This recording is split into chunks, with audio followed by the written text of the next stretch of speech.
There is a moment, and every single one of us has felt it at some point or in our lives, whether we want to admit it or not, where you stand at the very edge of everything you have ever wanted and you realize with the clarity that is almost physical, almost like a punch of the strum, that the distance between where you are and where you need to be feels absolutely infinity, not just far, not just difficult, not just challenging in the way that self help books promise you can overcome with the right mindset and the right morning routine.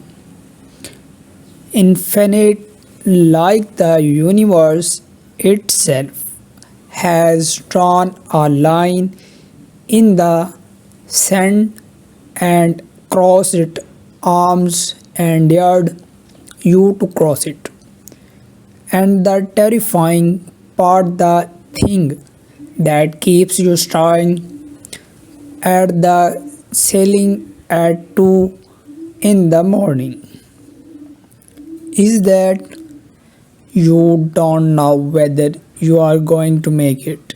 You don't know if the dream you have been crying in your chest since you were a little kid.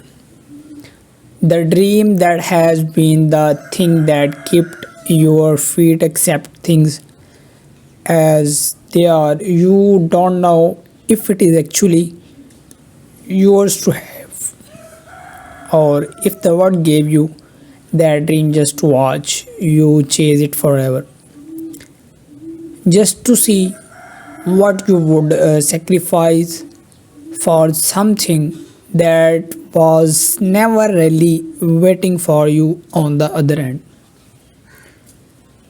That is where we are staring today. That feeling, that specific itching human feeling, because the movie, the one we are stepping into right now, it understands that feeling better than almost any animated film I have ever seen, and it is going to take that feeling, hold it up to the light, turn it around in its hands, stretch it and bend it and twist it inside out, and then in the most unexpected and quietly devastating way, show you something about that dream that you did not know you needed to hear. Something that you probably needed someone to tell you a long time ago. Something your father might have been trying to tell you if you had slowed down long enough to listen. This is the story of Tayene, a young woman in 1920s New Orleans who worked harder than anyone around her, a woman who cried her father's love in her heart like a lantern in the dark, anyone around her. Dark, anyone around her. A woman who cried her father's love in her heart like a lantern in the dark, like a small, warm, inextinguishable fire that it the path ahead of her through every long night and every etching morning. A woman who believed genuinely, completely with everything inside her, that if she just worked hard enough, if he just sacrificed enough, if she just wanted it badly enough and for long enough, the universe would have two choice but to give her what she deserved. And the universe being the complicated, unpredictable, absolutely wild and sometimes darkly funny thing that it is responded by turning her into a frog. Now, I know how that sounds. I know exactly what you are thinking right now.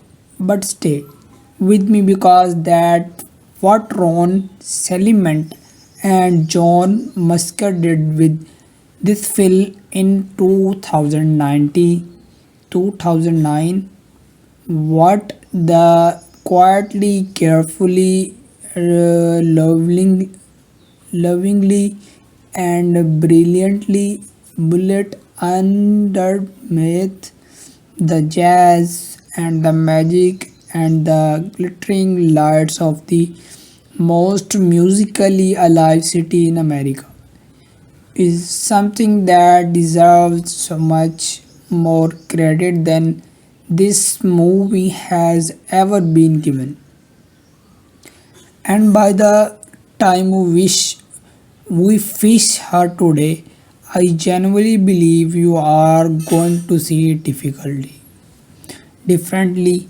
I think you're going to feel it in a way you did not feel in the first time around. And if you have never seen it before, then you are about to experience something special, something that rewards your full attention, something that has more going on under it, colorful, joyful, beautifully hand drawn surface than almost anything Disney produced in the entire decade.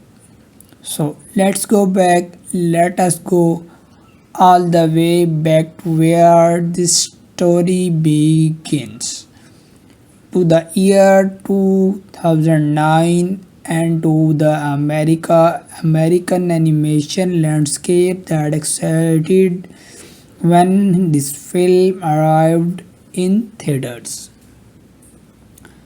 The world of animation in 2009 was a fundamentally different place than it had been 20 years earlier.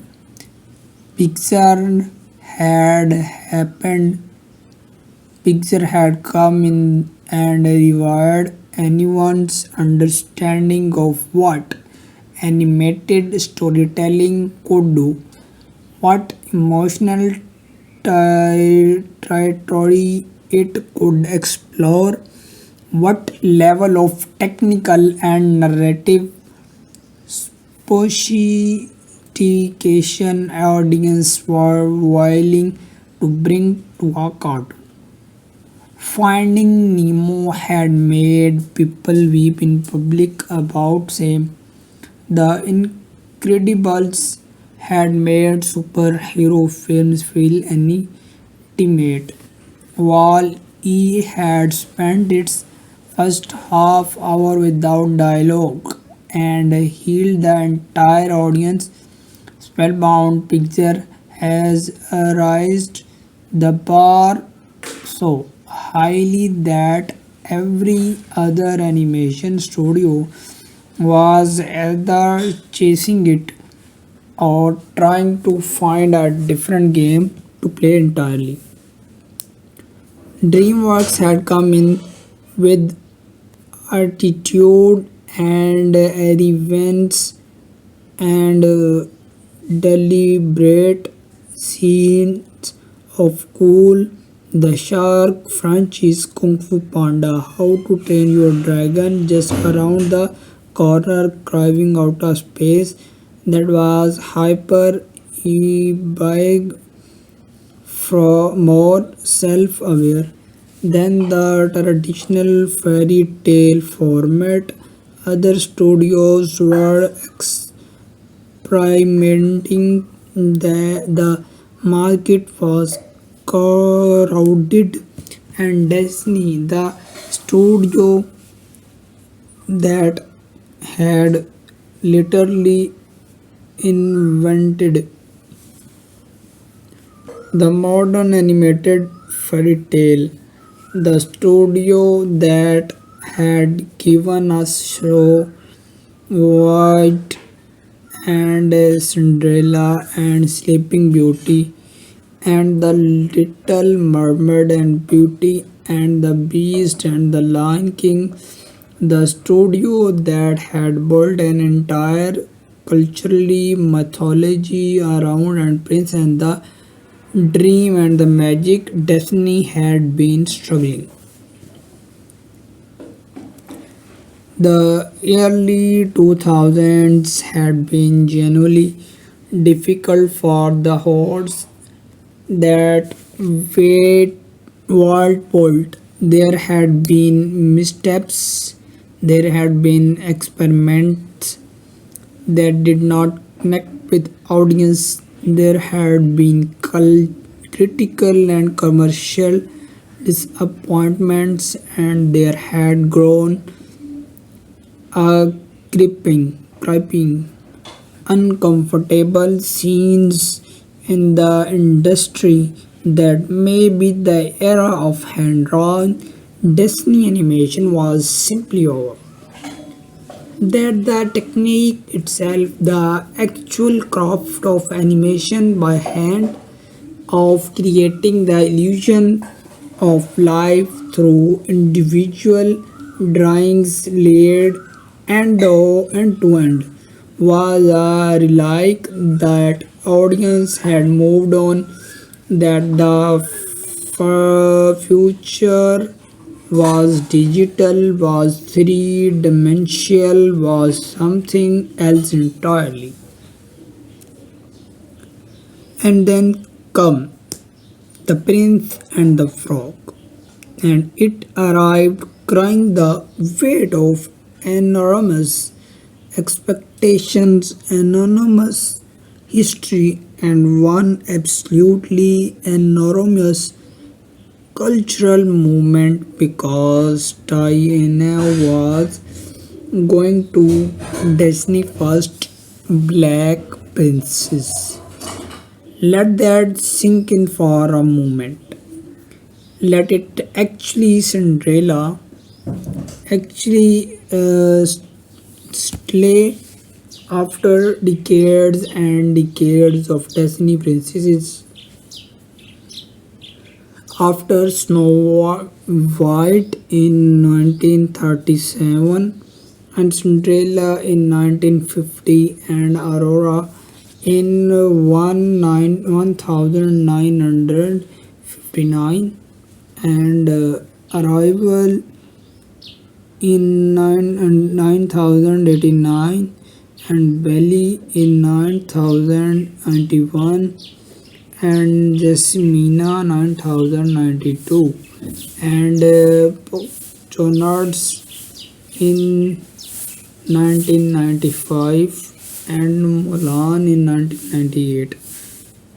After all of that history, all of those stories, all of those faces, that little girls around the world grew up looking up at the dimming through 2009 was the first time a young black girl could walk into a movie theater and see a Disney princess who looked like her. The first time the magic of that screen, the specific magic that Disney had been manufacturing and selling and genuinely delivering for 7 decades was pointed directly at her. That it is not a small thing. That is not a diversity checkbox. That is not a marketing strategy.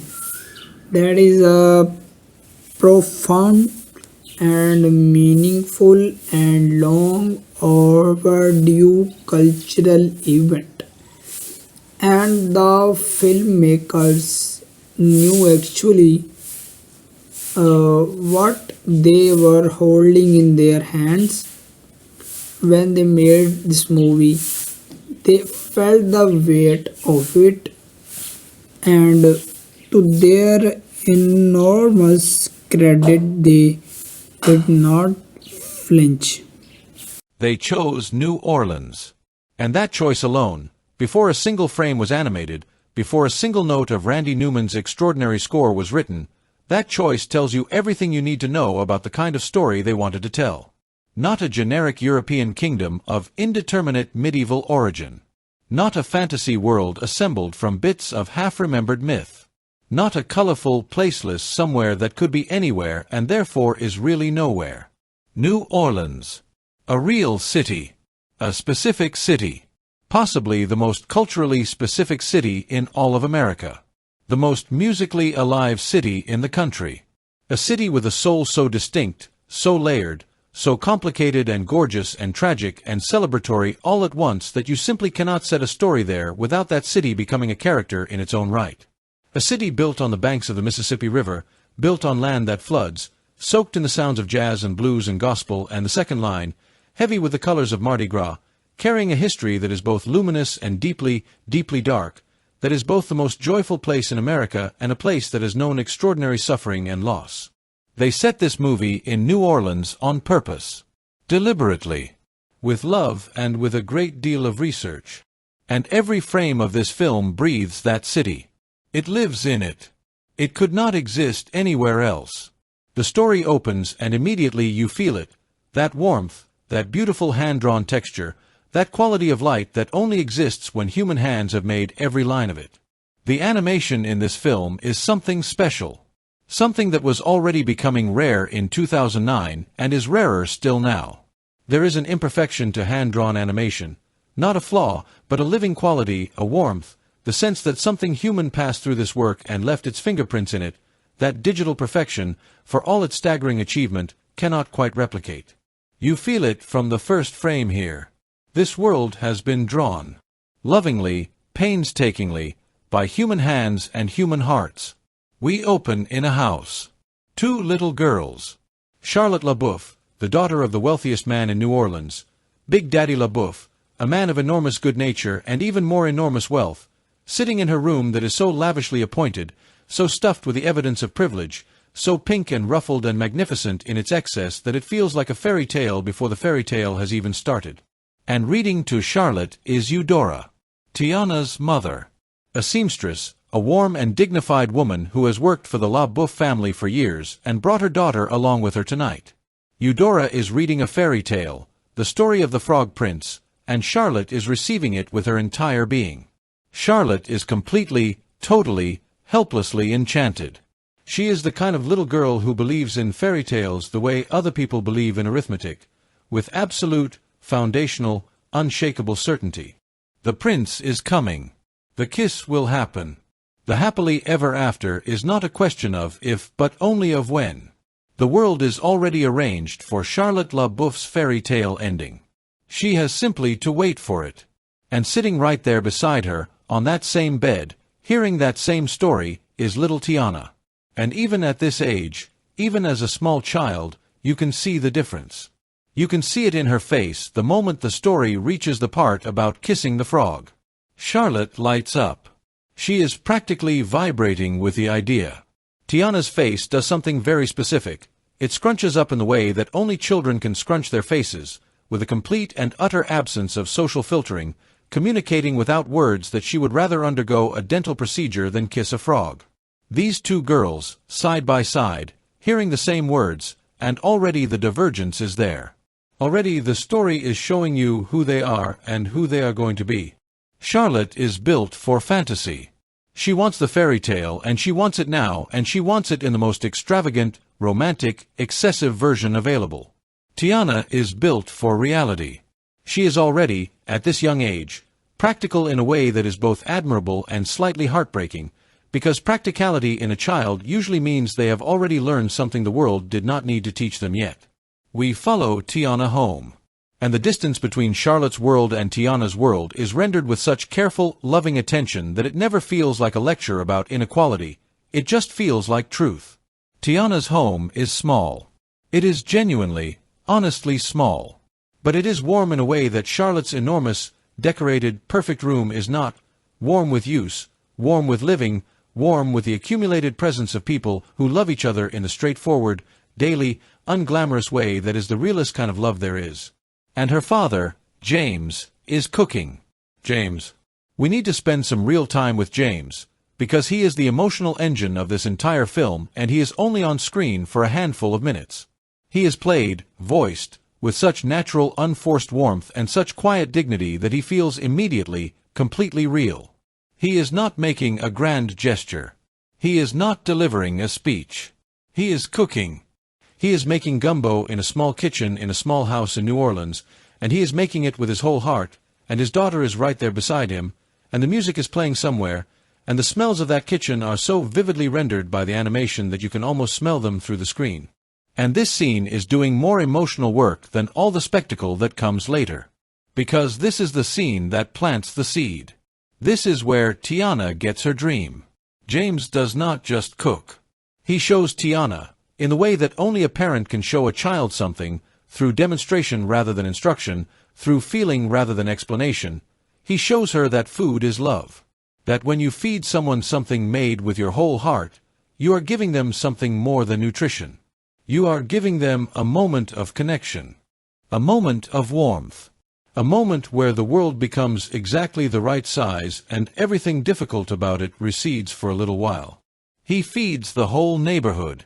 People come to his door and he feeds them without making a production of it, without keeping score, without expecting anything back. It is pure giving. And Tiana watches him do this, and she absorbs it with every part of herself. And he talks to her about his dream. His dream of a restaurant, a place where the whole neighborhood can come together, where the music of New Orleans and the food of New Orleans and the community of New Orleans can find a home and feel celebrated and fed and warm. He has never gotten there. Life is expensive and hard, and the distance between working-class dreams and their fulfillment is measured in years of labor and exhaustion and doors that do not open no matter how persistently you knock. And sometimes it is measured in something more than expense and hard work. Sometimes it is measured in systems designed to keep certain people on certain sides of certain lines. But he has never given up the dream. And now he gives it to his daughter. He passes it to her like something precious, like something that fits in the hand and catches the light, and she takes it and she holds it close and she runs. And then the years go by. We feel them go. The movie does something elegant here. It does not linger on the passage of time. It does not make it heavy with explicit grief. It simply moves us forward and lets us understand as we arrive in the present what the years have contained. James is gone.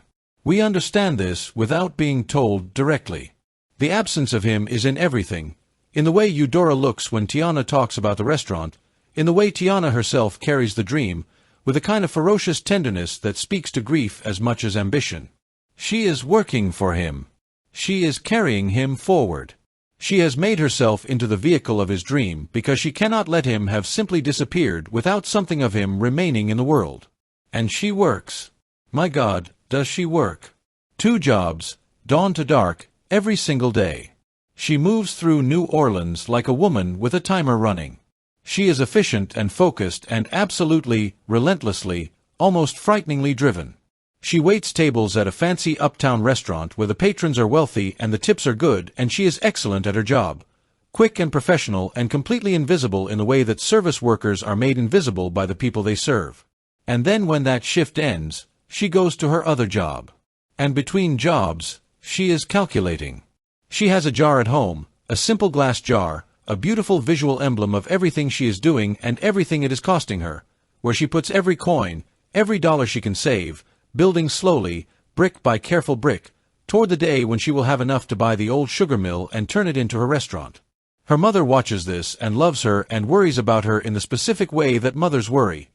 Not about whether the dream will come true, but about what the pursuit of it is costing her daughter.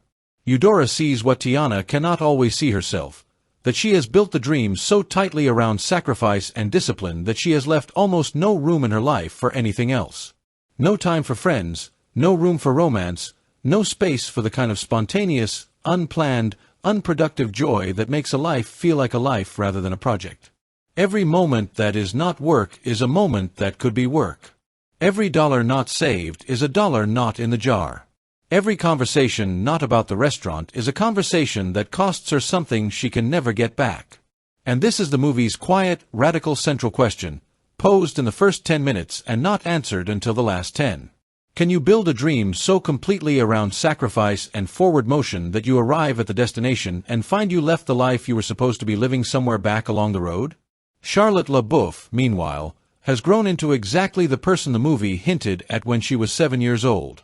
She is spectacular, hilarious and warm and generous and completely, totally, magnificently excessive in everything she does. Jennifer Cody's voice performance is one of the great comedic achievements in this film. She plays Charlotte without a single note of mean-spiritedness, without any of the cattiness that the rich girl archetype usually carries in these stories. Charlotte is not a villain. She is not even an obstacle. She is one of the movie's genuine heroes, and the movie has the wisdom to reveal that slowly, to let you discover it, to make sure you are not surprised by who she turns out to be when things get difficult. The friendship between Tiana and Charlotte is one of the most underrated elements of this film. It would have been very easy, and frankly, very tempting given the class difference between them, to make their friendship complicated by resentment or jealousy or the condescension that money can produce without the moneyed person even noticing. But the movie refuses that. Charlotte is generous with Tiana not in a performative way, not in the way that wealthy people are sometimes generous to make themselves feel good about their wealth, but in the genuine, uncomplicated way of someone who loves her friend and wants her to succeed. She pays Tiana well to cater her parties because she knows the money matters and she is not embarrassed about knowing it. She roots for Tiana with her whole enormous heart. The friendship is real. It has history and texture and the specific warmth of women who have known each other since childhood and have no reason to pretend with each other about anything. And Charlotte is obsessed. Completely, totally, single-mindedly obsessed with the arrival of Prince Naveen of Maldonia. He is coming to New Orleans for Mardi Gras, and Charlotte has decided, in the way that Charlotte decides everything, which is with the calm certainty of someone who does not distinguish between wanting something very much and having it already, that she is going to marry him. Big Daddy, who adores his daughter with the helpless love of a man who cannot say no to her and has no particular reason to, has been made the king of Mardi Gras, which means that Charlotte, as his princess, will have direct access to the prince. The plan is in motion. Charlotte's fairy tale is operational. Nothing stands between her and her happily ever after except the small matter of actually meeting the man. And then he arrives. Prince Naveen. Let us talk about Naveen, because he is one of the more fascinating and more misunderstood characters in this movie. He is not your typical Disney prince, and the film is entirely aware of that and entirely delighted by it. He is not secretly noble under a gruff exterior. He is not a beast who needs beauty to see his soul. He is genuinely, completely, charmingly, infuriatingly irresponsible. He has been cut off by his parents. The royal family of Maldonia has run completely out of patience with their eldest son's jazz-loving, responsibility-avoiding, money-spending, wandering, consequence-free lifestyle and has simply stopped funding it. He arrives in New Orleans broke, accompanied by his long-suffering valet Lawrence, and equipped with nothing but his looks, his charm, his title, and an absolute, unshakable confidence in the power of those things to get him through any situation. He knows he needs money. He knows, with a clarity that he is perhaps more honest about than he should be in polite conversation, that he needs to marry someone wealthy. He is not ashamed of this in the way a more conventionally heroic character might be ashamed of it. He accepts it the way he accepts most uncomfortable practical realities, with a smile, a musical shrug, and a determination to find the most enjoyable possible path through it. Because Naveen is nothing if not a man who finds the most enjoyable possible path through everything. He loves music. He loves jazz specifically, with an almost spiritual intensity, the way some people love God or poetry. He has never been taught to play because princes are not supposed to want to play jazz in the street. They are supposed to want to manage economies and attend ceremonies and wear their responsibilities like armor. But Naveen wants to play jazz. He wants the music in his hands. He wants to feel it, produce it, give it back to the world. There is something real in him around this, something genuine and deep and vulnerable, that he has never had occasion to explore because his life has been too full of the performance of being a prince. Bruno Campos voices him with such light, such natural charm, that you find yourself smiling at Naveen even in the moments when he is being objectively terrible. The charm is not a trick of the writing. It is genuinely there. And the movie knows it and trusts you to hold both things at once, the charm and the flaw. Lawrence, his valet. Poor Lawrence. Pale and round and perpetually overlooked, perpetually underestimated, perpetually standing in Naveen's shadow and receiving not even the smallest fraction of credit for the enormous amount of work he does to keep Naveen's life functioning. Lawrence has a resentment that has been building for years, carefully tended, grown in the dark of his own quietly suffering heart. He is not a sympathetic villain exactly, but you understand him. You understand how a person arrives at the place he is at when the movie finds him. You understand what happens to someone who has been made invisible for long enough. And when Dr. Facilier finds him, when the Shadow Man looks at Lawrence and sees not a comic figure, not a sidekick, but a man with a very specific and very exploitable wound, that resentment is exactly the door the Shadow Man walks through. Dr. Facilier. I have been building to this, and I need to give it the attention it deserves, because Dr. Facilier is one of the greatest animated villains in the entire Disney canon, and that statement is made in full awareness of the extraordinary company he is keeping. He is extraordinary. Not just entertaining, not just well-designed, not just well-voiced, extraordinary in the way that the best villains are extraordinary, which means he is terrifying without ever stopping being compelling. He is creepy and smooth and theatrical and genuinely, bone-deep dangerous in a way that most Disney villains gesture toward but never quite reach. He has style, a style so specific and so deliberate that it feels like the character designed his own aesthetic and then lived inside it until it became real. That top hat. Those long, angular lines. The purple and green of his world. The shadows. Keith David gave this character a voice that sounds like it was assembled in the underworld from the raw materials of charm and menace and sent up to the surface to cause trouble. There is something about the texture of Keith David's voice, the richness of it, the weight of it, the way it can move from warmth to threat without any visible transition, as smooth as water changing temperature, that makes every single scene in which Facilier appears feel charged with danger. You lean forward when he is on screen. You pay closer attention. Because something could go wrong at any moment when the Shadow Man is around, and the kind of wrong that could happen is the kind you do not come back from easily. His world is built on the visual language of hoodoo and voodoo, the real spiritual tradition of New Orleans and Louisiana, with its complex African and Haitian roots, its rich mythology of the Loa and the spirits, its understanding of a world that is more than what you can see with your eyes. The filmmakers did genuine, respectful research into this tradition, and it shows in the visual architecture of Facilier's world, the masks that move, the shadows that have their own intentions, the bones and feathers and ritual objects that fill his lair, the specific and careful use of color, those deep purples and sickly greens, those flashes of gold against darkness, to communicate that this is a space where different rules apply. His lair is one of the great production design achievements in this film. Every frame of it is dense with detail and menace, and the shadows that move through it feel alive in a way that is genuinely unsettling. Something is watching.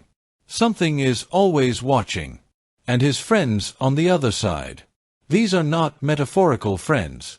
These are literal spirits, literal forces that Facilier has made literal deals with, and those deals have costs, and those costs have consequences. The Shadow Man is powerful, but he is not free. He is as entangled in the web he has woven as any of his victims. He needs this plan with Naveen and Lawrence to work not just because he wants money. He needs it to work because failure means the friends on the other side come to collect what he owes them, and the currency they accept is not something you want to offer up. His approach to Naveen and Lawrence is a masterclass in villainy because it is so precisely targeted. He reads both of them with the accuracy of someone who has spent a lifetime studying human weakness and cataloging human want. He sees what Naveen wants: freedom, music, the thrill of life lived entirely in the present, without obligation or consequence. He sees what Lawrence wants: recognition, visibility, the chance to be the one in the light for once instead of always standing in someone else's shadow. And he offers each of them exactly what they think they want, in the most technically accurate and practically devastating interpretation possible. Naveen wants to be free. He becomes a frog, small and wild and belonging to no one, free in the most literal and the most terrible sense. Lawrence wants to be Naveen. He gets the talisman. He gets Naveen's face. He gets everything that Naveen has except the one thing that made it worth anything, which is being actually alive inside it. The transformation scene is genuinely alarming. The animation during Fasilier's song, Friends on the Other Side, is some of the most creative, most visually ambitious work in the entire film. The tarot cards coming to life, the shadows dancing with their own malevolent choreography, the glimpses of what exists on the other side of the wall between worlds, those spirit faces that are cheerful and horrifying simultaneously. This song does the work of establishing the entire threat level of the movie in 4 minutes. By the time it ends, you know exactly what Dr. Fasilier is, and exactly what he is capable of, and exactly how much danger everyone in his orbit is in. It is a perfect piece of villain songwriting. And then Naveen is a frog. Small and green and absolutely beside himself with the indignity of it. He escapes. He navigates the city as a small amphibian, which New Orleans during Mardi Gras is simultaneously the worst and most visually spectacular backdrop for such a navigation. The streets are full of people and music and color, and no one is paying attention to a small green frog trying to find help. And then he finds Tiana. At the La Bouffe masquerade ball, where Tiana has been working all night catering Charlotte's party. The party Charlotte threw to welcome Prince Naveen, the party that was going to be the beginning of Charlotte's fairy tale. Tiana is there in a princess costume, which Charlotte insisted on. She is wearing a tiara and a gown, and she looks, objectively, like a princess. And Naveen, having heard the fairy tale about the frog prince somewhere along the way, having grabbed onto it as the only possible solution to his current predicament, sees her and draws the obvious and completely incorrect conclusion. He assumes she is a real princess. Of course he does. She looks like one. She is wearing all the official equipment of a princess. And if she is a princess and she kisses him, maybe the spell breaks. Maybe everything goes back to the way it was. He asks her to kiss him. She says no. She says no in the way that someone says no when the request is so baffling that they are not even sure the person is serious. She is a working woman in the middle of a job. She has tables to clear and dishes to manage and a dollar amount in her head that she needs to reach by the end of the night. She does not have time for this. She is deeply, fundamentally, categorically uninterested in kissing frogs. But Naveen is desperate, and desperation makes people creative. He offers her money. He offers her enough money to buy the sugar mill, her restaurant, the dream. He holds it up like a key, and she sees it for exactly what it is, the thing she has been working toward, the thing she carries in that jar, the thing her father gave her, and the calculation is almost visible on her face. It is one kiss. One deeply regrettable, completely irrational, probably somewhat unhygienic kiss. And on the other side of it is the restaurant. She kisses him. And nothing goes the way either of them planned. Because Tiana is not a princess. She is a waitress in a princess costume. She is a human being wearing a tiara she borrowed from her best friend for one night. And the magic of the spell, the cruel, precise, completely fair magic of it, does not distinguish between genuine royalty and a woman in fancy dress. It responds to the symbol. And the symbol is there. So instead of the prince becoming human, the waitress becomes a frog. Both of them now. 2 frogs. In the middle of Charlotte La Bouffe's party. In New Orleans. During Mardi Gras. The next several minutes of the film are pure, glorious, beautifully animated chaos. And the movie earns every second of it because it has done the work to make us invested in these 2 characters before the chaos begins. We are not just watching two cartoon frogs get chased around a party. We are watching two people who both had very specific plans for the evening discover that the universe has decided to reorganize their priorities. They end up in the bayou. The bayou of Louisiana at night is one of the most atmospherically rendered environments in the history of Disney animation. The way this film captures that specific darkness, not frightening exactly, but not safe exactly either, the kind of darkness that is full and alive and watching, lit by fireflies and moonlight filtered through Spanish moss and the reflections of still water, it is extraordinary. The color palette shifts completely when they enter the bayou. The bright golds and reds and greens of New Orleans give way to something cooler, deeper, more mysterious, blues and silvers and deep greens. The world gets quieter and the sky gets bigger, and you feel the shift in your body as much as you see it on screen. They need to find Mama Odie. She is the voodoo priestess who lives somewhere in the deep bayou and might be able to undo what Faslier has done. She is the only hope, and getting to her means surviving the bayou together, which requires these two people who actively irritate each other to cooperate. They meet Louis first. Louis is a joy from the moment he appears, an enormous alligator, and the movie takes a beat to let you register just how enormous he is, which makes everything that follows funnier, who loves jazz with his entire soul. Not as background noise, not as entertainment, as a calling. He plays trumpet. He plays it beautifully, with genuine feeling, with the kind of physical abandon that marks a musician who has completely given themselves over to the music. And all he wants, all he has ever wanted, the one dream of his enormous alligator heart, is to play with the humans, to sit in with the great jazz musicians of New Orleans, to be part of the music that fills the city he loves. But he is a massive, terrifying alligator, and every time he approaches a group of musicians on a riverboat or at a street corner, the result is the same screaming, chaos people in the water, which is understandable. He is enormous and he has enormous teeth. But it breaks his heart every single time. Michael Leon Woolley voices Louis with such genuine warmth and such perfect comedic timing that the character is immediately lovable. There is nothing complicated about Louis. He knows exactly what he wants and he cannot have it, and he has made a kind of peace with the sadness of that. A peace that is not actually peace, but is the thing that looks like peace from a distance. He becomes their guide through the bayou, their protector, their friend. And he adds to this little group a warmth and a humor that keeps the tone from getting too heavy during the stretches of the story, where the tension needs to be managed carefully. And then there is Ray, little Ray the Firefly. If Louis is the movie's comedic heart, Ray is its emotional one. Jim Cummings gives this character a voice that is, I don't know how to say this without sounding excessive, but I'm going to say it anyway, one of the most purely lovable vocal performances in any animated film.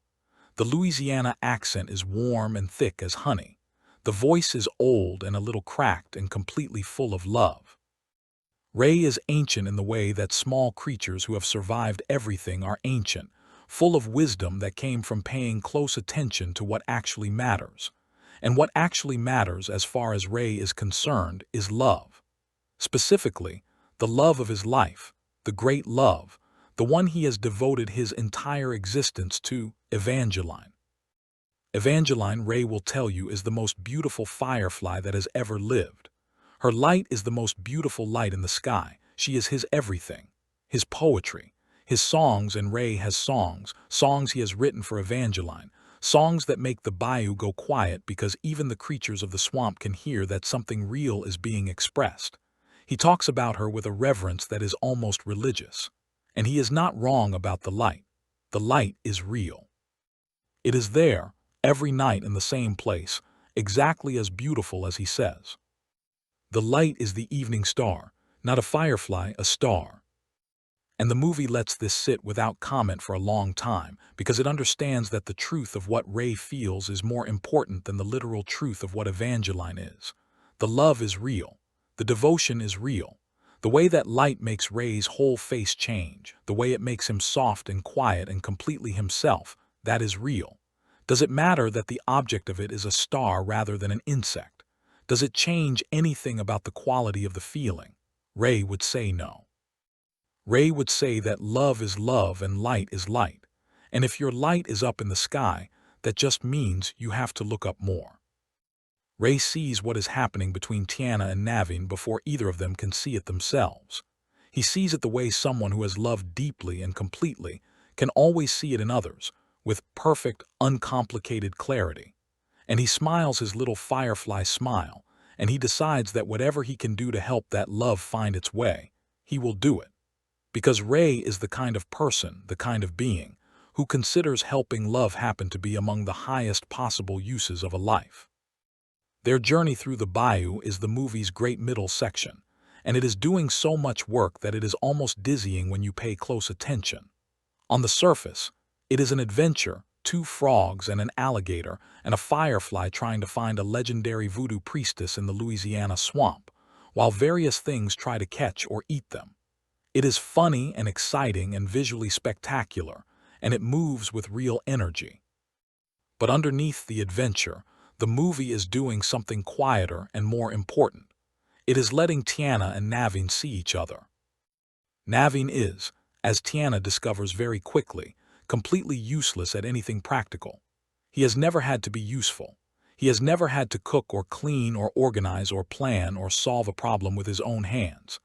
Everything in his life has been done for him, by people like Lawrence, by servants and attendants, and the entire infrastructure of privilege that surrounded him from birth. He is, in purely practical terms, the worst possible companion for a journey through the Louisiana bayou. He is a liability. But here is the thing that the movie does so quietly and so brilliantly that you might not catch it the first time. Naveen, for all his complete uselessness at practical tasks, knows something that Tiana has almost entirely forgotten. He knows how to be alive in the present moment. He knows how to find joy in exactly where he is, with exactly what is around him. He looks at the bayou, the darkness and the strangeness and the bugs and the water and the moonlight, and he finds it wonderful. He is not in a hurry to be somewhere else. He is not calculating the distance between here and there. He is here. And here, it turns out, is extraordinary. Here has Spanish moss hanging from ancient trees and fireflies painting light across black water and sounds you cannot hear anywhere else in the world. Here is its own miracle, and Naveen can see it. And Tiana, who has spent the last decade staring at the horizon of the future so hard that the present has become merely the distance between points, cannot. The cooking scene. I want to talk about the cooking scene in some detail because it is one of the most emotionally intelligent scenes in the film, and it gets overlooked in discussions that focus on the bigger set pieces. Tiana finds some ingredients, not much, but enough, the kind of enough that her father taught her, the kind of enough where what you bring to it matters more than what you start with. And she begins to cook. And Naveen, who cannot do anything, wants to help. He is earnest about it. He is not performing helpfulness. He genuinely wants to be useful, maybe for the first time in his life, because something about Tiana makes him want to try. So he gets in there in his well-meaning, bumbling, completely untrained way, and he starts doing things with the food. And Tiana could shut this down. She probably should shut this down from a purely practical standpoint, but she doesn't. She lets him try. And she watches him taste things, watches him react to flavor with his whole body, with complete, unguarded sensory delight, and something happens in her. Something that has been locked down for a long time begins, very slightly, to open. Because that is what cooking was supposed to be. Not a skill to be perfected in the service of a business plan. Not a product to be optimized. Something to be felt. Something that passes between the person making it and the person receiving it. Something that is as much about the feeling as the flavor. And when Naveen tastes her gumbo and his face does that thing, that completely unfiltered, entirely genuine thing where you can see that the food has actually reached something in him, Tiana gets a glimpse of what she has been missing. She gets a glimpse of what her father knew. The moment passes. They are back to arguing shortly after, but the seed is planted. They argue about everything. They bicker with the specific, electric, slightly unhinged quality that only people who are developing real feelings for each other can produce. Because indifference does not generate this kind of heat. Mild dislike does not generate this. What generates this particular quality of friction, this constant, infuriating, exhausting, somehow also slightly thrilling back and forth, is the growing, uncomfortable awareness that the person annoying you is also the most interesting person in the vicinity, that there is something happening between you that you are not entirely in control of. And being not entirely in control of something is, for Tiana, genuinely frightening. Naveen watches her. He watches the way she organizes, the way she thinks, the efficiency and the intelligence and the competence of her, and something in him that has never responded to competence before because he has never had to be competent himself. It responds now, with admiration. Genuine, surprised, unperformed admiration. He did not expect to admire someone like this. He has spent his whole life being admired, and this is different, and he is not quite sure what to do with it. And then there is a night in the bayou, a specific night, lit by fireflies, with Ray somewhere in the trees with his trumpet, and the Spanish moss moving very slowly in a small, warm wind, where they dance. They find music in the bayou and they dance together. Not because the movie is hitting a romance beat. Not because it is time for the romantic scene, so here it is. Because something has been building between them through every argument and every moment of unexpected vulnerability, and every time one of them let the performance drop for a second and showed the other person something real, something has been building and it needs somewhere to go. And in the dark, in the bayou, with the fireflies and the music and the water reflecting the sky, it finds its way into the way they move together. The animation here is extraordinary. The fluidity of it, the way their bodies respond to each other, the way both of their faces carry something new and uncertain and not quite named yet. It is some of the most beautiful work in the film. And then the moment gets too real and Tiana retreats.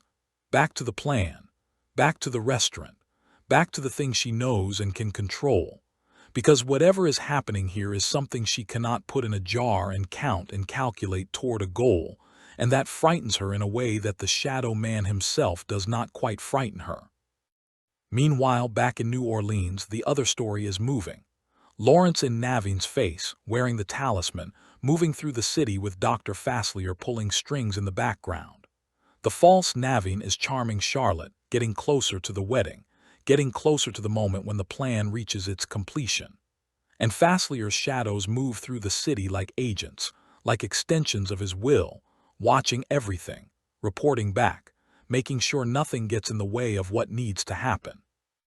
Faslier himself is compelling in these scenes in a different way than he is in his big musical number. Here he is quieter, more controlled, more genuinely menacing in the way that quiet, controlled people are more menacing than loud ones. You see the machinery of his scheming. You see how he manages Lawrence through flattery and menace in precise, carefully calibrated doses, giving him just enough of what he wants to keep him compliant and cooperative without ever actually respecting him or treating him as an equal. Because Faslier does not actually care about Lawrence any more than he cares about Naveen. They are instruments. People are always instruments to the shadow man. That is the deal he made. They find Mama Odie. Eventually, after enough bayou adventure and enough bickering, and enough small moments of genuine connection that have been accumulating in the space between them like water filling a basin, they find Mama Odie. And she is magnificent. Jennifer Lewis, who was born to voice this character, delivers a performance of such enormous, chaotic, warm, wise, hilarious energy that every scene she is in feels like a small party that you have been waiting for all evening. She is 197 years old. She is blind. She is tiny. She lives in a shipwrecked old riverboat half buried in the bayou. She has an enormous snake named Juju. She makes no apologies for any of this. Mama Odie is Faslier's opposite in every possible way, where he is all cool angles and polished menace and the promise of things that cost everything. She is warmth and chaos and the push toward things that are free but difficult, where he gives people what they think they want and takes everything in return. She tries to give people what they actually need and asks nothing. She has been doing this for 197 years, and she is tired of watching people ask the wrong questions. She has the wisdom of someone who has seen every form of human confusion for 2 centuries, and has developed both deep compassion for it and a certain exasperated affection. And the song she sings, Dig a Little Deeper, is the thematic heart of the entire movie. It is simple and it is true, and it is delivered with such force and such warmth that it lands exactly as hard as it should. She is telling Naveen and Tiana the thing that Mama Odie has been trying to tell people for 2 centuries, that they are asking the wrong question. You are asking me what you need to do to get what you want. You need a spell, you need a transformation, you need the magic to break the magic. But the question is not what you need. The question is, what do you actually want? Not the surface of it, not the plan, not the version of the dream you have been carrying for so long that you have confused the wrapper for the contents. What is inside the dream? What is the dream actually about at its deepest level when you strip away everything that has accumulated around it over the years of working toward it? For Naveen, who has been slowly, carefully, sometimes without even noticing, learning his answer over the course of this journey, the answer is Tiana, not a princess, not a solution to a financial problem, not the charming, uncomplicated, commitment-free life he thought he wanted. Tiana, the most real person he has ever met in a life full of people performing for each other. Being near her makes him feel something he has no word for yet, something that might be love but might also just be the sensation of being genuinely, fully awake for the first time. He is starting to understand that this is rare, that most of his life he has been pleasantly, comfortably, entertainingly asleep. For Tiana, and this is the harder answer, the one the movie has been building toward patiently and carefully, the answer is still the restaurant, but the restaurant understood differently. Not the building, not the business, the love, the community, the food that feeds people not just in their bodies but in their hearts. The thing her father was cooking in that small kitchen, the thing that made the whole neighborhood come to the door. That is what she wants. And she has been working so hard toward the symbol of it, the restaurant, the property, the loan, the lease, that she has been in danger of forgetting what it represents, what it is actually for, what the point of it is. Mama Odie can see both of these answers clearly. She nudges them back out into the world, not because she can't break the spell, the movie is somewhat ambiguous on whether she can or not, but because they are not ready. The spell breaking is not the problem. The problem is that 2 people are not yet seeing what is in front of them. And no magic can do that for you. That part you have to do yourself. The urgency returns when they discover what is happening in New Orleans. The false wedding, the talisman, the plan reaching its final stage. If Lawrence marries Charlotte in Naveen's form before Mardi Gras ends, the spell sets. The magic becomes permanent. The window closes. Everything disappears. So they race back through the bayou, back toward the city, Louis and Ray and Tiana and Naveen moving with purpose toward New Orleans and the showdown that is waiting. And there is Mardi Gras. The city at its most alive, its most excessive, its most beautiful, and its most overwhelming. The animation here is extraordinary, the colors, the crowds, the music that you can almost hear through the screen, the specific quality of Mardi Gras in New Orleans, which is like every other celebration cranked up to a volume most celebrations only dream about. The filmmakers clearly loved being in this city, and it shows in every frame of these sequences. New Orleans is not a backdrop, it is a presence, it has personality, it has a sound. The movie loves it the way you love a place, where you spent a defining period of your life. And Naveen, in the middle of all this chaos, makes a decision. He has made up his mind. He is going to tell Tiana how he feels. He is going to be real with her, genuinely, completely, without performance or charm machine or any of the practiced ease that has gotten him through every difficult situation in his previous life. He is going to say the true thing. He asks Ray for help, and Ray, glowing so brightly with happiness that he is practically a small sun, puts together a Mardi Gras float covered in flowers, a declaration. Ray's whole life has been a preparation for this moment. This is his purpose. But before Naveen can reach Tiana, Charlotte intercepts him.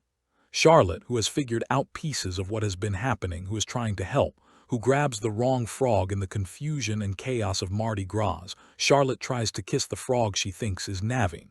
She is not wrong to try. She is, as she always has been, trying to help Tiana. But in the confusion, the talisman gets broken. Faslier's plan collapses, and the Shadow Man himself arrives. The confrontation between Dr. Faslier and Tiana is one of the most emotionally complex scenes in the film, and it is worth spending real time with. He does not threaten her. He tempts her.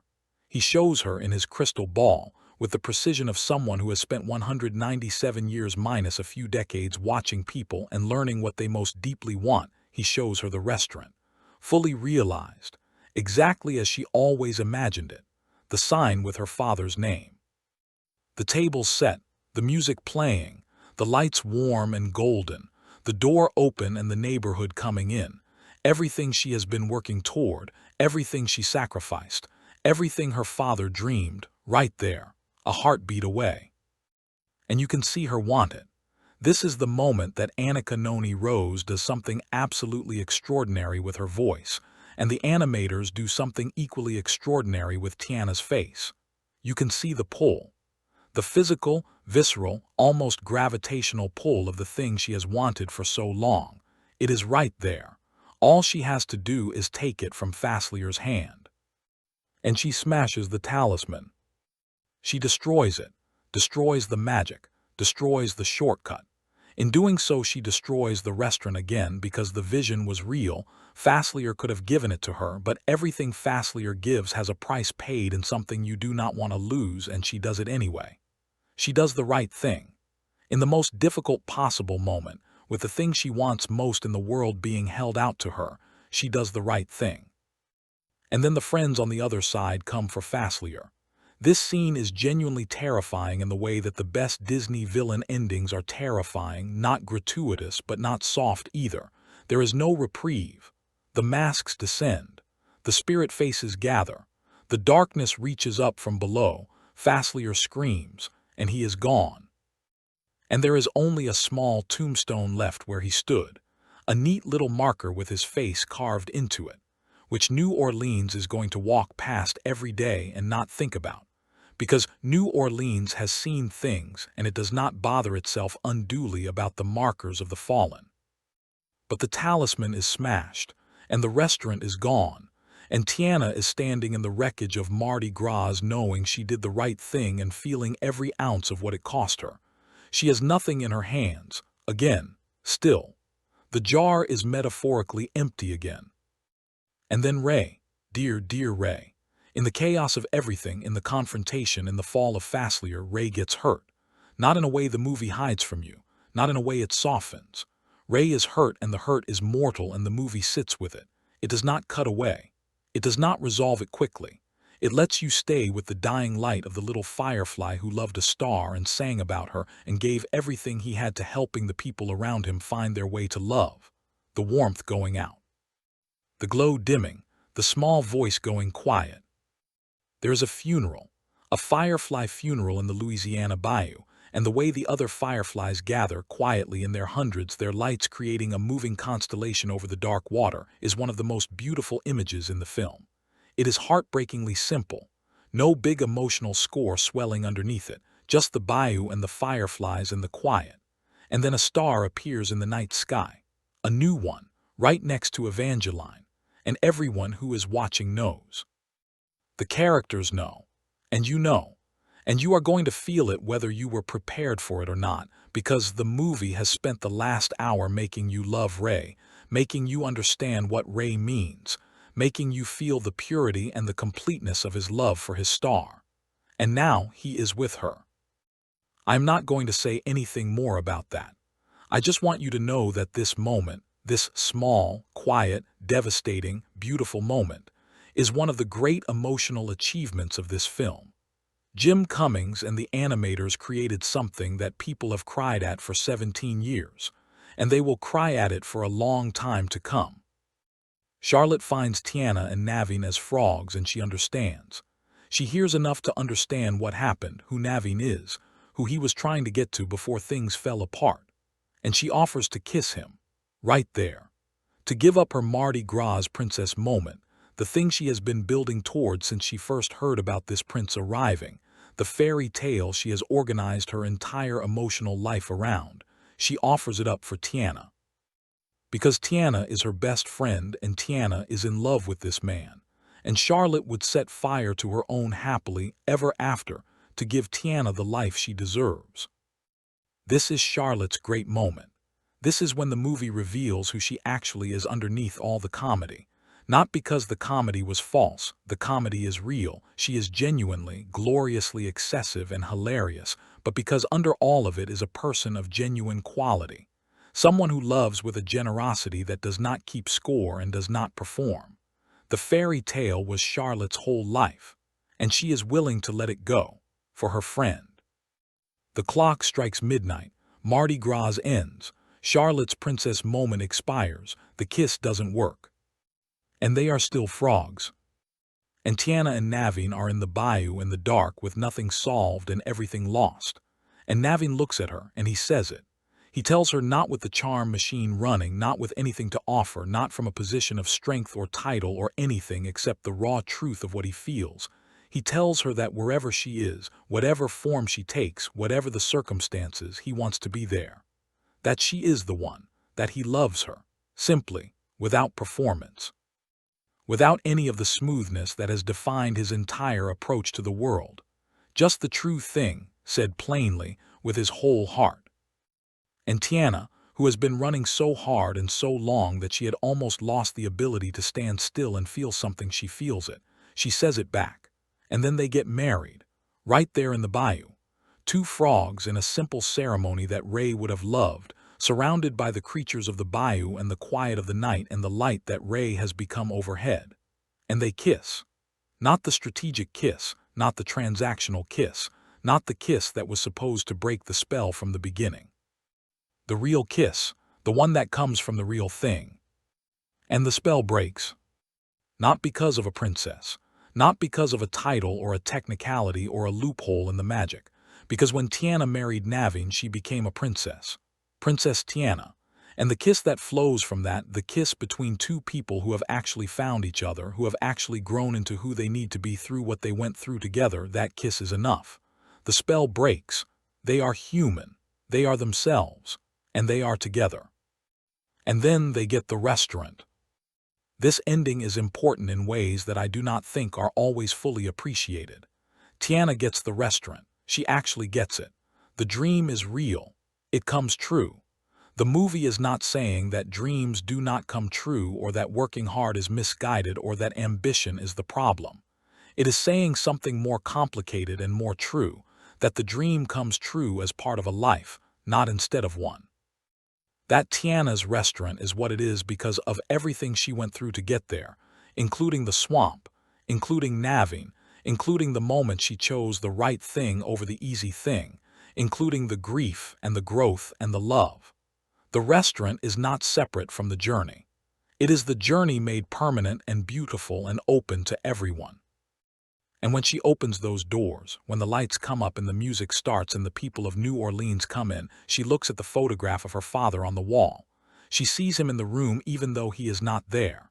And the movie lets you feel everything that moment contains. The love, the grief, the fulfillment, the continuation. The restaurant was always his dream first. And she carried it and she brought it home, and it is everything he said it could be. The whole neighborhood is here. The music is playing. The food is moving from the kitchen to the tables, and every plate of it is made with love. This is what he was pointing toward in that small kitchen all those years ago. Not just the building, not just the business. The love, the giving, the specific, irreplaceable magic of feeding people something made with your whole heart. And now she knows why. She knows it in a way she could not have known it at the beginning of the story, when the dream was still just an image of a building. She knows it because she has been through something, because the journey changed her, because Naveen showed her how to be in the present, because Ray showed her what love looks like when it is completely, fearlessly, joyfully given, because Mama Odie asked her the right question, because her father's love kept finding her even in the places she never expected it to reach. Naveen is there. Louis is on stage playing jazz with the musicians of New Orleans, living the dream he thought was impossible, and the crowd loves him because of course they do, because Louis playing jazz is one of the most joyful things you can watch. Charlotte is in the front row being Charlotte, enormous, warm, hilarious, rooting for everyone. Mama Odie is somewhere in the back, certainly causing some kind of chaos. And Tiana is at the door of her restaurant, welcoming people in. Now let us step all the way back from the story and look at what this film is doing structurally, thematically, culturally, cinematically. Because there is a great deal here that deserves real attention. The central argument of the princess and the frog, the thing it is actually saying underneath all the fairy tale and the romance and the magic, is one of the more honest and less flattering arguments that a mainstream animated film has made about the American relationship to work and ambition. Tiana is not wrong to work hard. Let me be completely clear about that, because the movie is completely clear about it. Her work ethic is not presented as a flaw or a mistake. It is presented as something genuinely admirable, something that comes from a real place, from love and grief, and the specific pressures of being a black woman in Jim Crow-era New Orleans, where the barriers to success are not just personal but structural and systemic.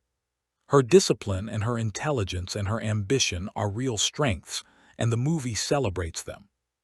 What the movie gently, lovingly, firmly interrogates is the question of what those strengths cost when they become the only thing, when the plan becomes not a path toward life but a substitute for it, when the dream becomes something you hide inside rather than something you move toward. Tiana has made herself into a machine of ambition, and the machine is impressive, but machines do not feel the food they make. Machines do not give love through what they produce. Machines do not look at the people they are feeding and feel the specific, warm, irreplaceable satisfaction of having given someone a moment of real nourishment. Only a person can do that. And Tiana has been so focused on becoming the machine that she has been losing the person. Naveen is the mirror image of the problem. He has been living entirely in the present, entirely without direction or discipline or responsibility, and it has left him as hollow as Tiana's relentless focus has left her. All presence and no purpose, all moment and no meaning. They are each other's necessary correction, not in the cliché way where their love conveniently fills each other's holes and everything works out neatly. In the real way, where being with someone who is fundamentally different from you in the right way forces you to grow, forces you to encounter the part of yourself that you have been avoiding, forces you to become more complete. There is also a conversation happening in this film about race and class, and the American dream that is quiet but persistent and worth acknowledging directly. Tiana is working in 1920s New Orleans. She is a black woman in the American South during Jim Crow. The movie does not make this the entirety of her story. She is a full person with a full interior life that is not reducible to her racial identity. But it does not pretend that her circumstances exist in a vacuum. When Tiana tries to buy the sugar mill and the sellers pull the offer at the last minute, finding a better offer, they say, which you do not believe for a single second is about the money, the movie is saying something. It is saying that Tiana is running twice as fast not only because she is ambitious, but because the course is harder for her than it is for others. The restaurant represents not only a personal dream but a defiance, an insistence on existing in a world that has arranged itself to make her invisible. And when she opens her doors at the end, when the whole neighborhood comes in, when the food starts moving and the music plays and the faces in the restaurant are every face, every color, every corner of New Orleans, it is a statement. A joyful, warm, utterly non-didactic statement about what it means to build something that belongs to a community, what it means to create a space where everyone is welcome and fed and celebrated. The restaurant is Tiana's dream, and it is also something larger than Tiana's dream. It is the neighborhood's place, just like James always said. The film's technical achievement deserves serious discussion. This was Disney's return to hand-drawn animation after years of pursuing digital techniques, and they returned to it with an almost missionary fervor. Every frame of this movie was drawn, not rendered, not generated, drawn by human hands with pencil and ink and paint, the traditional tools of a craft that stretches back to the 1930s. And the animators working on this film brought everything they had to it, because they knew they were making a statement. They were saying that this technique was not dead, that there was still beauty in it, still depth in it, still possibilities that digital animation, for all its extraordinary power and precision, could not fully replicate. And they were right. Look at the way light works in this film. The way the fireflies in the bayou create pools of light against darkness that feel genuinely organic. The way the colors shift as you move from New Orleans to the swamp to the city again. Each environment with its own palette, its own emotional register, its own quality of light. The way the characters move, not with the smooth, slightly inhuman perfection of digital animation, but with a slight imprecision that is not a flaw but a life, the sign that a human hand passed through this work. There is a warmth to hand-drawn animation that is almost impossible to articulate but immediately felt. You feel it here from the first frame. The production design is extraordinary. Every environment in this film is dense with detail and love. Tiana's small, warm house and Charlotte's enormous decorated mansion.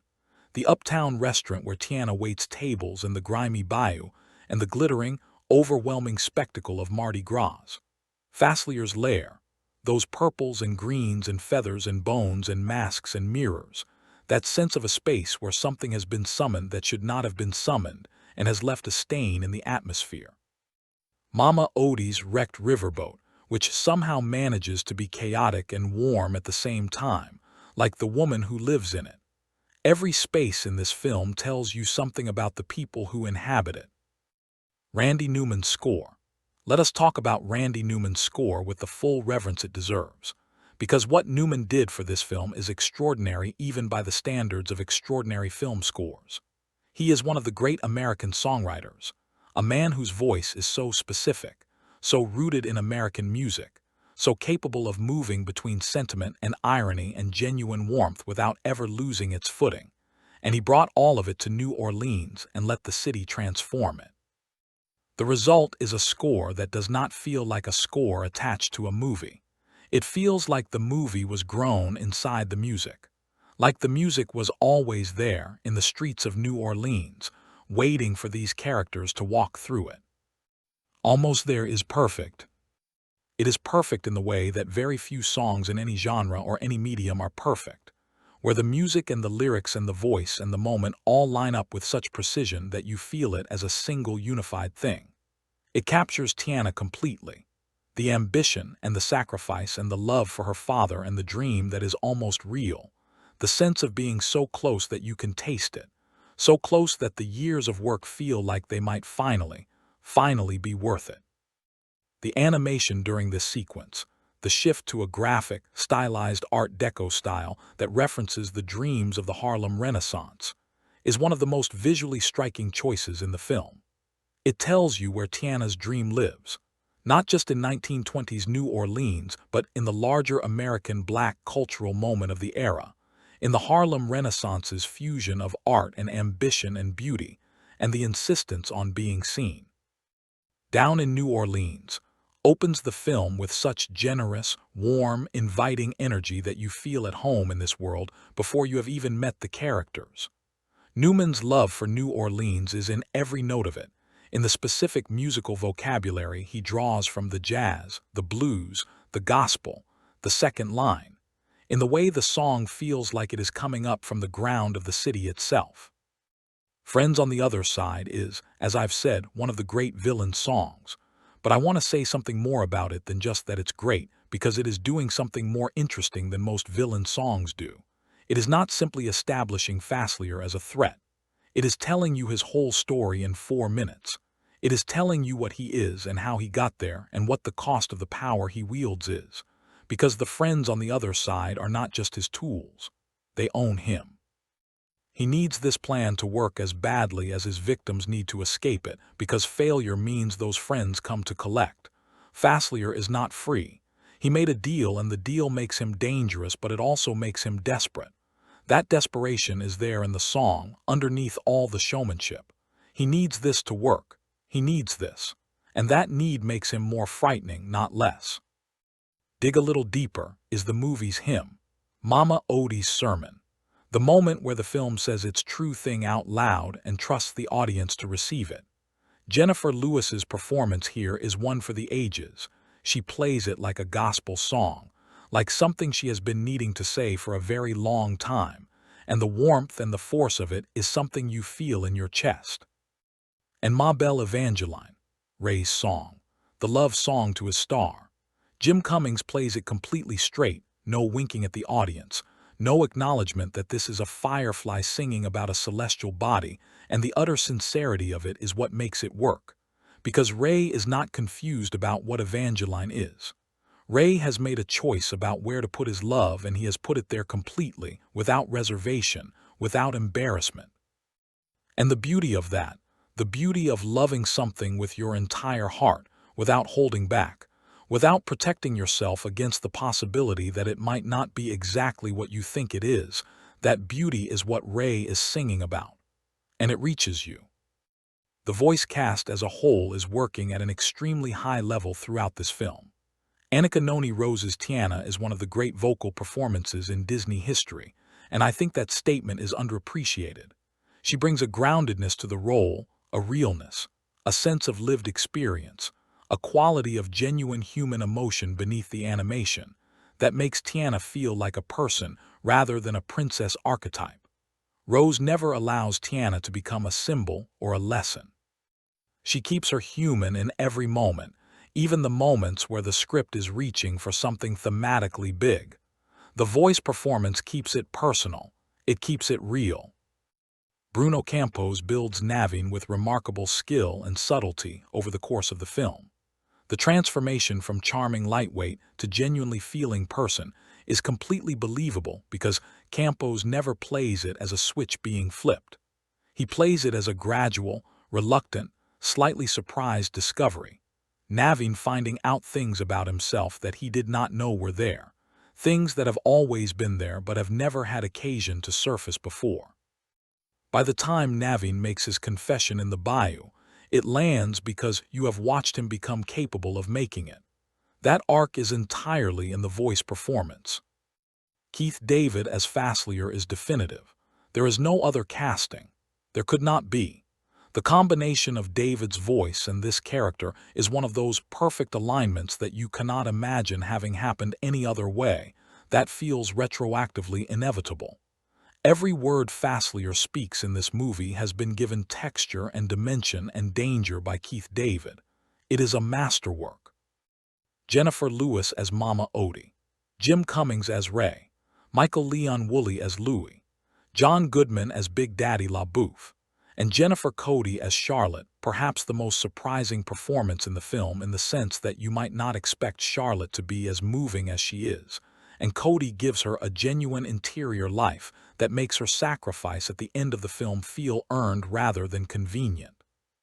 Now let me be honest about the film's weaknesses. Because they exist and pretending they don't is not fair to the movie or to you. The packing in the second act has moments of unevenness. Certain sequences in the bayou run slightly long, and the momentum that the film builds in its exciting first act occasionally stutters before it picks up again. There are places where the movie seems to be trying to decide what register it wants to be in. The comedy and the darkness and the romance and the adventure are all running at once, and sometimes not all of them are being held at equal strength simultaneously. The Lawrence subplot, while necessary to the plot, can feel slightly thin in places. He is less developed as a character than Faslier, and some of his scenes feel like they are mainly there to service the mechanics of the story rather than to explore anyone's interiority. And there are moments in the middle section where the film's determination to include all of its themes, work, love, race, class, dreams, community, leads to a slight crowdedness, a sense of too many ideas being kept in the air at once. These are genuine observations, not dismissals. They are the things that keep the film from being a perfect 10 rather than a very strong 9. They are the seams showing in a garment that is otherwise beautifully made. Because the film's strengths, its genuine, extraordinary, underappreciated strengths, are so numerous and so significant that they dwarf the weaknesses by a wide margin. The emotional intelligence of the script, the depth and specificity of the main characters, the extraordinary villain, the music, the animation, the setting, the cultural significance, which is not just sociological importance but narrative richness. Because a story set in New Orleans carries with it all of New Orleans, all its history and music and grief and joy, and the movie draws on all of that. The father-daughter relationship at the center of it, which is one of the most moving portraits of that specific bond in Disney history. The female friendship between Tiana and Charlotte, which refuses every tired cliché about women in competition with each other. The love story, which develops at the pace and through the process of real emotional intimacy. And Ray, who is somehow the smallest character and the largest heart in the whole film. The Princess and the Frog has been somewhat undervalued in the 17 years since its release. It tends to be discussed primarily through the lens of its cultural significance, which is real and important and should never be minimized at the expense of its artistic achievement. It is a genuinely great film, not a good-for-what-it-is film, not an important even if imperfect film. A great film, operating at the level of the best Disney has produced in the modern era. And it deserves to be seen that way. Part of this undervaluation is timing. The Princess and the Frog arrived at the beginning of a new wave of Disney princess films. Tangled followed in 2010, then Brave Asterisk, then Frozen and Mona and Encanto. And in the retrospective narrative about Disney's creative resurgence, the film that actually began that resurgence has sometimes been slightly overlooked in favor of the films that followed it. Frozen became a cultural phenomenon on a scale that The Princess and the Frog did not reach, and in the way that enormous successes can rewrite the history of what came before them. The earlier film has sometimes been footnoted rather than featured. That is a mistake that I am asking you to correct in your own viewing and your own appreciation. Because The Princess and the Frog has things to offer that the films that followed it do not, a rootedness in real American history and real American place, a musical tradition that is living and breathing and still plays in the streets of a real city, a protagonist whose story is tied to actual American struggle in a way that makes her feel, more than almost any Disney princess, like she could have been someone's grandmother. Like she could have been the woman behind the counter of a real restaurant, in a real neighborhood, in a real city, cooking food that tasted like love because it was. The final moments of this film are among the most emotionally resonant endings in Disney history. Tiana opens her restaurant. Naveen is there. The food is beautiful. Louis is on the stage and the jazz is filling the room and the people are coming in. Charlotte is in the front row being Charlotte, magnificent, enormous-hearted, rooting for everyone. And Tiana looks at the photograph of her father on the wall. James, who never got his restaurant. James, who worked all his life and never quite reached the distance to the dream. James, who gave the dream to his daughter because he loved her, and because love is the thing that survives us when nothing else does. And she sees him there. She feels him there in the food, in the warmth, in the people being fed, in the music, in everything. The restaurant was never just a business plan. It was never just a jar of coins or a square footage calculation or a lease negotiation. It was love. It was always love. And she carried it all this way, through every long shift and every saved dollar and a swamp and a shadow man and a spell and a funeral under the stars. And she brought it home, to the neighborhood, to the people, to the city that has always been the most alive place in America. And James, somewhere in the evening star or in the warmth of the food or in the music or in the love between his daughter and the man she chose, James knows. He knows she found it. He knows she got there. He knows the dream is real. I give this film a 9 out of 10.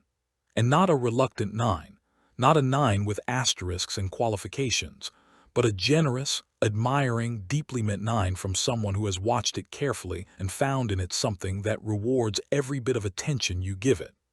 The small fraction I am holding back is for the minor packing issues and the moments of tonal uncertainty in the second act. Everything else, the characters, the music, the animation, the themes, the villain, the setting, the love story, the friendship, the father-daughter relationship, the cultural weight, the emotional intelligence, all of it is operating at a level that this film does not always receive credit for. This is a movie about working so hard you forget to live. It is about finding your way back to the life inside the dream.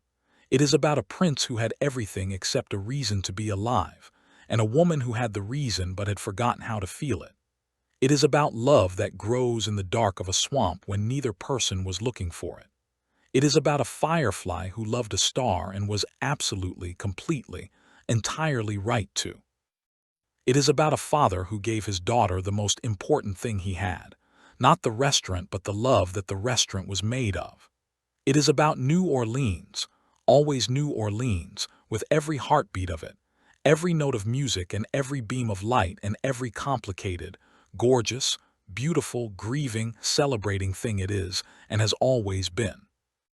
And it is about a girl with a jar of coins and a dream and an inextinguishable fire in her chest that nothing, not poverty, not exclusion, not the cruelest magic the shadow man could throw at her, not being turned into a frog in the middle of the most chaotic night of the year, nothing was ever going to put out. She found her restaurant. She found her love. She found, at the very end, what her father was cooking in that small kitchen all those years ago when she was standing right beside him and did not quite understand yet what she was seeing. She found the love. She came home to it. And the neighborhood came in, and the music played, and the food was warm. And that is everything. That is the whole point. That is the dream. 9 out of 10. Go watch it again. Watch it slowly this time.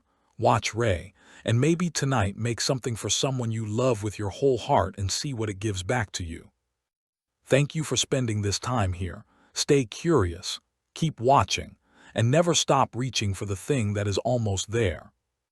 And I want to stay here a little longer, actually. I want to stay in this restaurant for a moment, because this ending is more earned than I think it gets credit for, and I want to explain exactly why. There is a tradition in storytelling, a deeply ingrained, almost reflexive tradition, where the thing the protagonist wants at the beginning of the story is the thing that turns out to be either shallow or wrong, and the real lesson is that they should want something different. The ambition is reframed as a mistake. The dream is revealed to be a misunderstanding. The goal was never right, and the story's job was to show the protagonist that. You see this pattern everywhere. You see it in films where the career-driven woman learns that love was what she actually needed. You see it in stories where the ambitious young man learns that family was the real treasure all along. It is a pattern that often comes from a good place.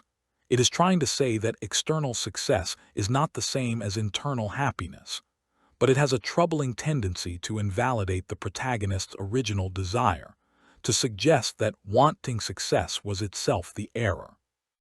The Princess and the Frog refuses this, completely and deliberately refuses it. Tiana's ambition is never the problem.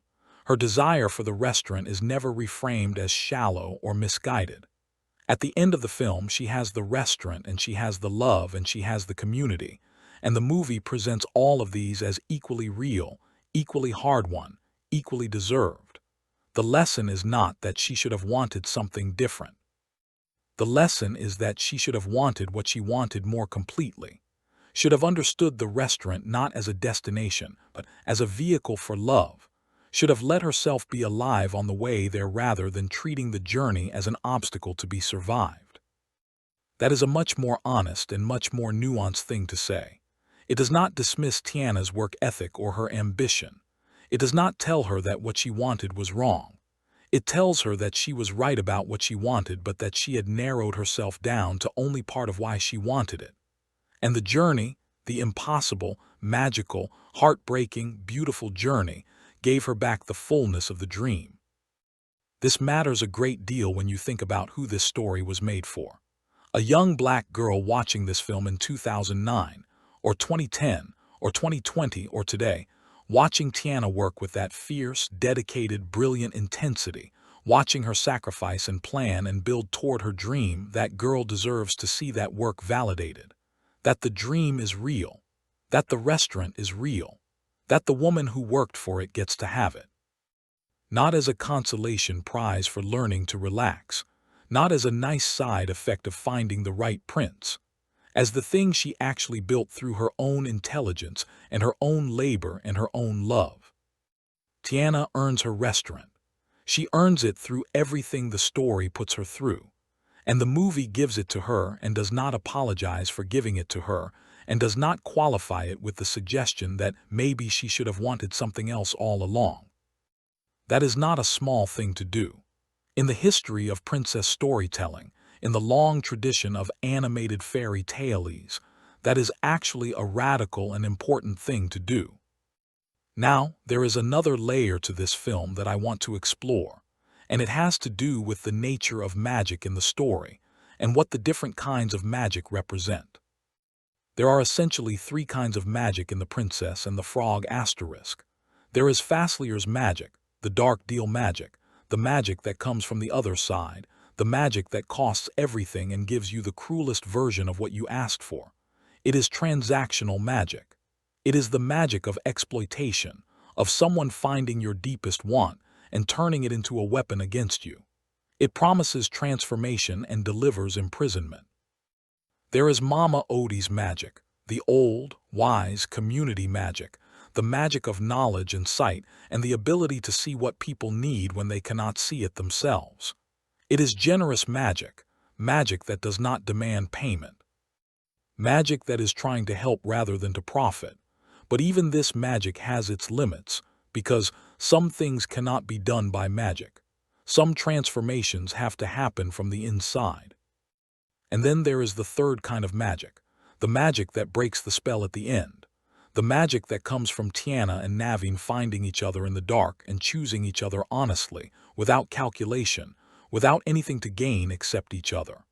This magic is not a spell. It is not a technique.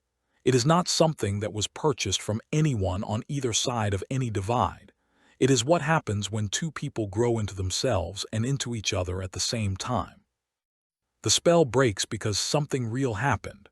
Because the alchemy of genuine love, the kind that was forged in difficulty and uncertainty, and the willingness to be honest when honesty was hard, that alchemy changes things.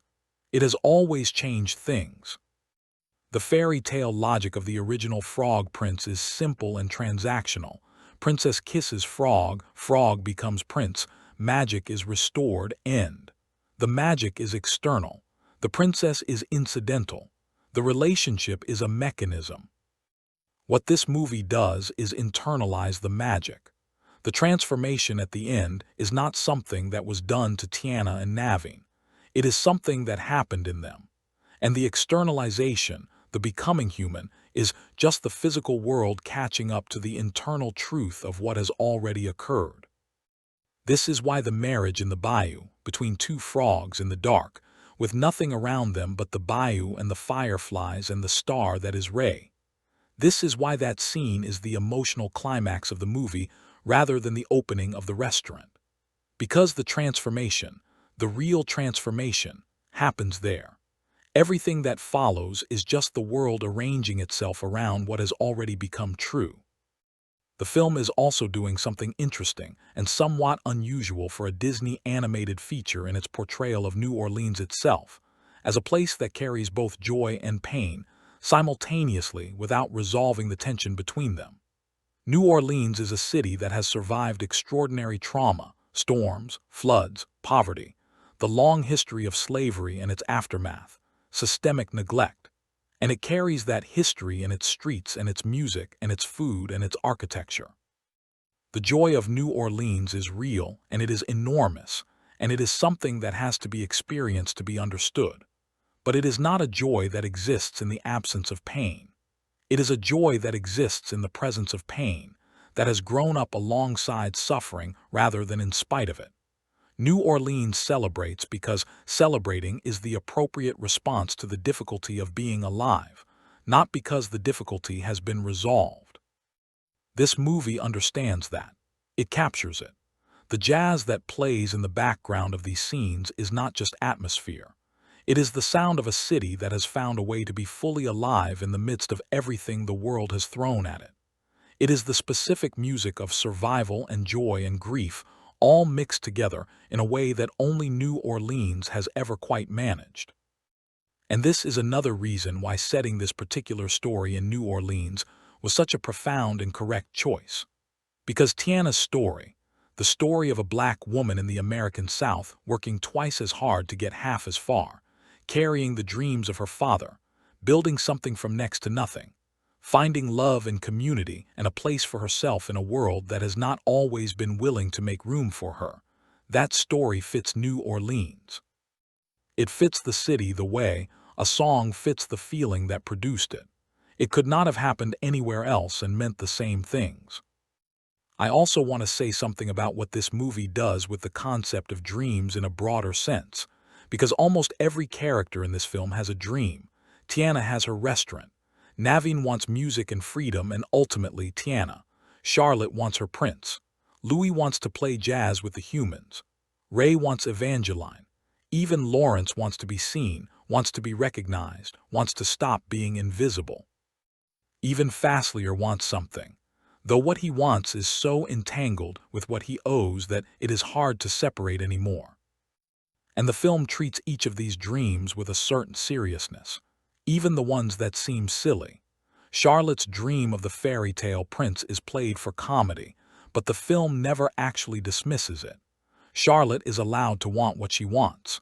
She is allowed to believe in her fairy tale even in a world that is more complicated than fairy tales prepare you for. And in the end, Charlotte does not get the prince, but she gets something arguably more valuable, which is the confirmation that she is the kind of person who would give up her prince for her friend's happiness. She finds out who she is. That is not a consolation prize. That is a life. Louis gets his dream. Louis, who thought he was excluded forever from the music he loved, ends up on the stage at Tiana's restaurant playing with the musicians of New Orleans. The movie does not make a big deal of this. It is just there, Louis on stage, happy, playing, and it is one of the warmest images in the final sequence, because Louis was never really excluded from the music. He was only excluded by fear, by the assumption that the door was closed because everyone ran when they saw him coming. But at the restaurant, in this space that Tiana built out of love and community and the dream her father gave her, there is room for Louis too. There is always room. And Ray, whose dream was never achievable in the conventional sense because Evangeline was a star, not a firefly, and you cannot touch a star, you cannot be with a star, you can only love one from a distance. And yet, the ending of Ray's story is not tragic. It is the opposite of tragic. Because what Ray always wanted, to be near Evangeline, to be alongside the light he loved, he gets, in the only way it was ever possible for him to get it. And it turns out that the love was never misdirected. The love was perfectly directed. It just required a different kind of closeness than Ray imagined when he first looked up at that star. There is something profound in Ray's story about the nature of aspiration itself, about aiming for something beyond your reach, about loving something so much larger than yourself that you cannot possess it, can only orient yourself toward it. That is not delusion. That is devotion. And devotion, this movie suggests, has its own kind of fulfillment, its own kind of completion, its own kind of coming home. Let me spend a moment also on what this film means for Disney as a studio and as a cultural institution. Because the decision to make Tiana was not made in a vacuum. It was made after decades of conversation about representation, about who gets to be the princess, about which faces get to carry the magic that Disney has always been in the business of distributing. And the fact that it took until 2009, that 72 years passed between Snow White and Tiana, is something that the film itself does not address, but that hangs over the conversation about it always. There were criticisms at the time of the film's release, and it is worth acknowledging them honestly.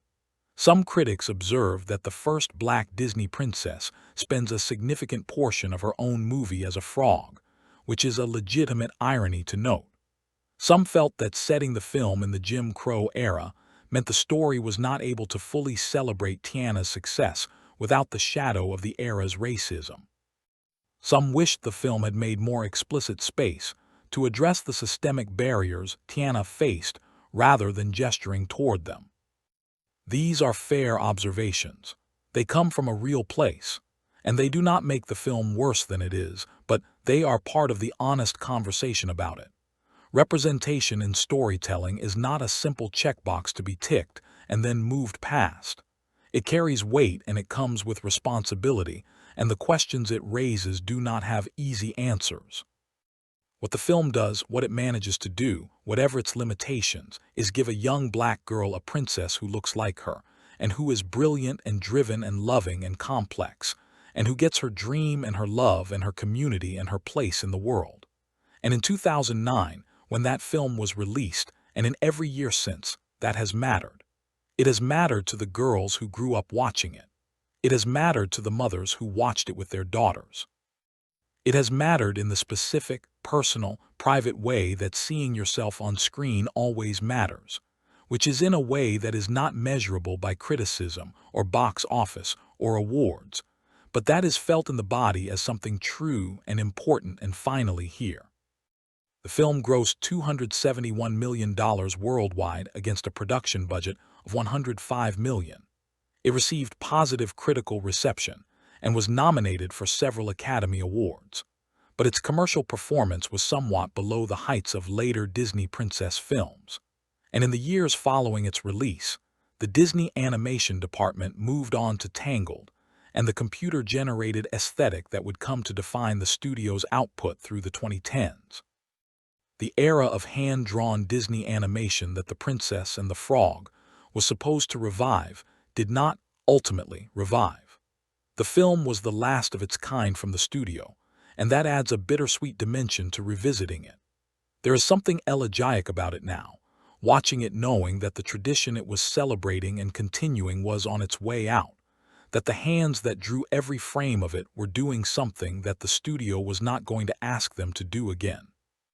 That does not make the film sad exactly, but it adds a quality to the watching of it, a sense of something being preserved, a sense that what you are seeing is both a beginning, Tiana's beginning, the beginning of something new in the Disney princess canon, and an ending, the last drawing, the final hand-drawn princess, and she is magnificent.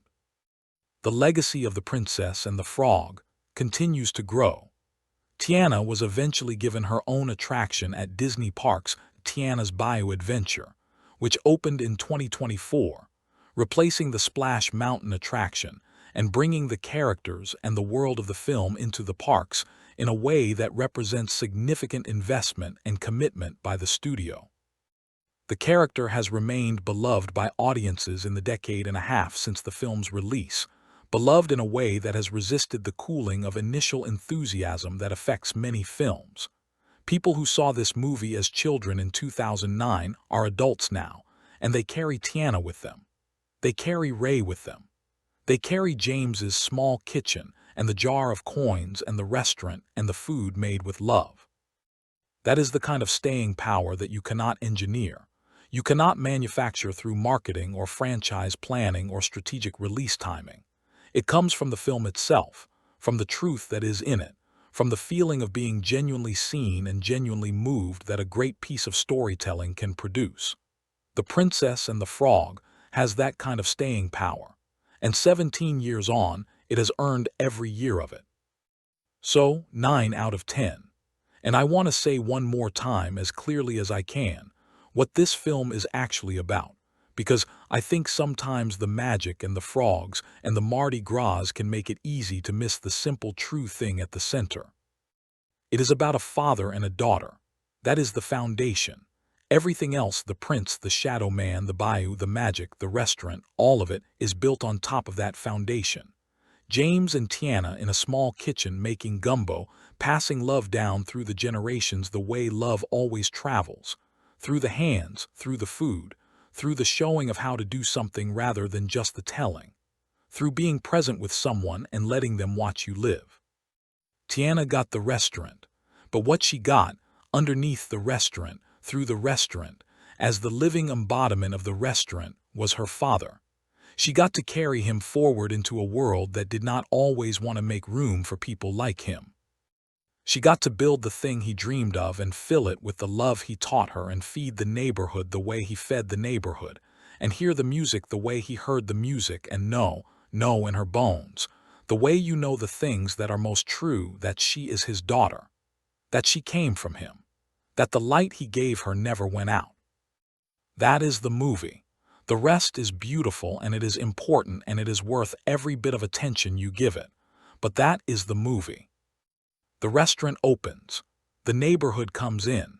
James is there, in the photograph on the wall, in the warmth of the food, in the music that fills the room, in his daughter's hands as she feeds the people she loves. And the gumbo is perfect, because she learned from the best.